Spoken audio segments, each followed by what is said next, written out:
नमस्ते माऊली. नमस्ते sir, बोला.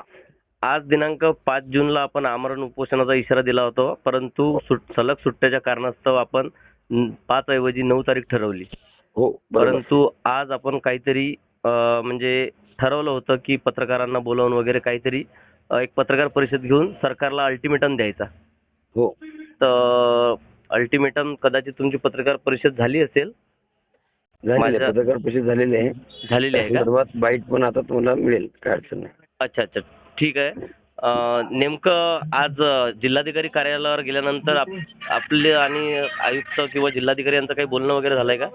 हो, झालेलं आहे. त्यांना ही पत्र आपण दिलेलं आहे. आता पण आज पण पत्र दिले आपण त्यांना. हा हा आणि आता एक प्रशिक्षणार्थीने मला फोन केलता हा. की आज ग्रामपंचायतचा पण GR निघालेला आहे म्हणून. म्हणजे माऊली, काल आपल्याला जे पत्र आलं होतं की ग्रामपंचायतच्या रुजू आदेशावर स्थगिती आलेली आहे, हो आणि आता आपल्याला प्रशिक्षणार्थ्यांचा फोन आला की आज आदेश निघालेले आहेत. हो, मी एका प्रशिक्षणार्थी वाटल्यास आता मी फोन लावतो आणि तुम्हाला कॉन्फरन्स वरती घेतो 1 मिनिटात. ठीक आहे ठीक आहे. 1 मिनिट चालू आहे. हो.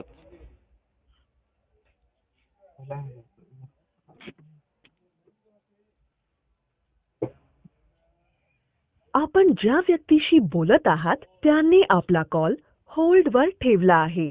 कृपया लाइन वर रहा. आप जिस व्यक्ती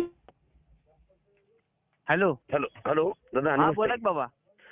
मी आता आपले चॅनलचे जे प्रमुख आहेत सर, आपण बोला त्यांच्याशी. हा, नमस्कार सर, मी निपुण भारसगळे युट्यूब चॅनल वरून बोलतोय. बोला की सर, कसं आहे सर? नमस्ते. नमस्ते. विषय कसा वाला माहिती का सर, सांगू का?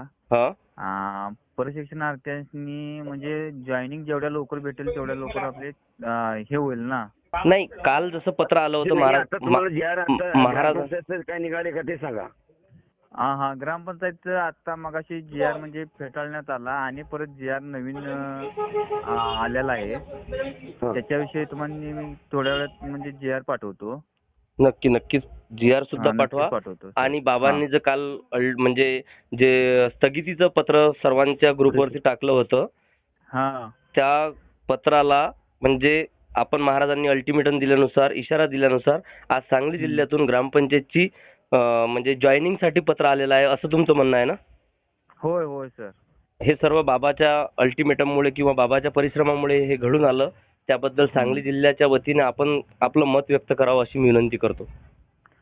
प्रथमतः आपण बाबांचं कौतुकच केलं पाहिजे, कारण बाबांनी जे GR आणलेलं आहे की 5 महिने आपले बघता बघता आपले जे जेव्हा आपल्याला प्रशिक्षणार्थींना गरज होती की बाबा आपलं कुठेतरी 6 महिन्यानंतर आपण घरीच बसणार आहोत का? दुसरा मुद्दा असा आहे की आपल्या हाताला काम मिळणार का? आणि तिसरा मुद्दा असा आहे की आपण आणि परत आपल्या आहे त्याच कामावर काम करायचं का? घरचंच काम करायचं का किंवा दुसऱ्याच्या रानामध्ये आपण काम करायचं का? आणि बाबांनी ज्यावेळेस सांगितले की बाबांनो, मी तुमच्या पाठीशी आहे आणि मी तुमच्या सदैव म्हणजे प्रयत्नात किंवा तुमच्या पाठीशी उभा आहे आणि तुमच्या लढ्याला मी यश आणून दिल्याशिवाय मी शांत बसणार नाही. नक्कीच कालचं जे स्थगिती पत्रावर आज जिल्हाधिकारी कार्यालयातर्फे किंवा सहाय्यक आयुक्त कार्यालयातर्फे ही जी ऍक्शन घेण्यात आली, ही खरोखर आपण राज्य शासनाचे सुद्धा आभार मानूया. आणि खास करून आपल्या आंदोलनाचे जे प्रणेते आहेत, प्रमुख मार्गदर्शक आहेत तुकाराम बाबा महाराज यांच्या सुद्धा आपण आभार सुद्धा मानलेच पाहिजे. बाबांचं आभार मानेल तेवढं कमी आहे. कारण का सांगू का, बाबांनी आपल्यासाठी मेहनत लई मोठी घेतलेली आहे. फक्त आपल्या प्रशिक्षणार्थ्यांना कळकळीची विनंती की बाबांनो, आपल्या घरामध्ये किंवा आपला मित्र असेल तर एका पोराला कमीत कमी भरती करण्यासाठी किती हजार रुपये खर्च करावे लागतात ह्याचा सुद्धा विचार करा. आणि हे आपल्याला शासनाने दिलेलं आहे, हे आपल्या मंत्रालयामधून निघालेलं GR आहे. बाबांनो, ह्याच्यामध्ये आपल्याला डायरेक्ट पोस्ट आहे आपली पहिली गोष्ट. दुसरी गोष्ट अशी आहे की बाबांनो, तुम्ही टाळाटाळ करू नका. बोला माऊली. भाकरी तुम्हाला मिळणार नाही. बोला माऊली. मला आपल्याला एकच सांगायचं आहे की ज्या परिस्थिती अनुसार जर बघितलं तर या सगळ्या गोष्टी जर बघितल्या तर सर्वांनी एकजुटीने जर प्रयत्न केला तर एखादी गोष्ट अशी ती शक्य होऊ जाते. आणि जर बघितली आज परिस्थिती, आज आपण एवढा प्रयत्न करतोय, एवढा वेळ देतोय, 2 दिवस झाला मी ह्या संघर्षामध्येच आहे सध्या. बरोबर. की जेणेकरून बाकीच्या गोष्टी अजून मी सांगली सोडलेली नाहीये, सांगलीमध्येच आहे सध्या.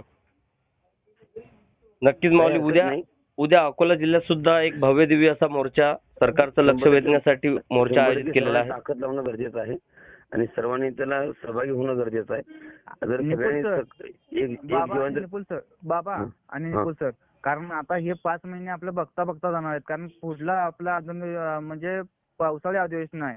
पावसाळी अधिवेशनामध्ये ग्रामपंचायतचा विषय होणार आहे की 5% चा विषय होणार आहे. त्यांनी ते नक्कीच, उचलून नक्कीच. धरलेला आहे बाबा. हा. कारण त्यांनी आतापासूनच लागले की 5% हा 5%चा विषय आहे ना, आपण मोडीत काढायचा आपल्याला पहिला गोष्ट.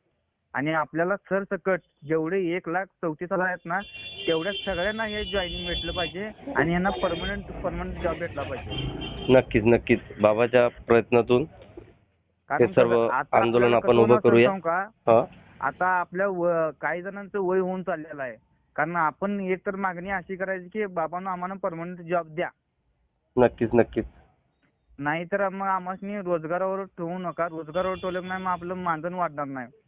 मग हाय त्या ह्याच्यावर आपल्याला काम करायला लागणार. महाराज, मी संपूर्ण महाराष्ट्राच्या वतीने जे ग्रामपंचायत आस्थापनामध्ये जे विद्यार्थी प्रशिक्षणार्थी कार्यरत आहेत किंवा होते, आता या आदेशानुसार पुन्हा ते जॉईन करतील आणि आपल्याला वेळोवेळी जेव्हा आपण त्यांना दिशा देण्याचं किंवा मार्गदर्शन करण्याचं कार्य जेव्हा तुम्ही हाक द्याल तेव्हा नक्कीच प्रशिक्षणार्थी आपल्याला साथ देतील असं मी सर्वांतर्फे म्हणजे सूचित करतो किंवा जाहीर करतो. धन्यवाद सर, आभारी आहे आम्ही. हा. आम्ही सुद्धा सांगली जिल्ह्याच्या वतीनं आम्ही सुद्धा तुमचं अभिनंदन करत आहोत. धन्यवाद सर. धन्यवाद सर. हा. हॅलो.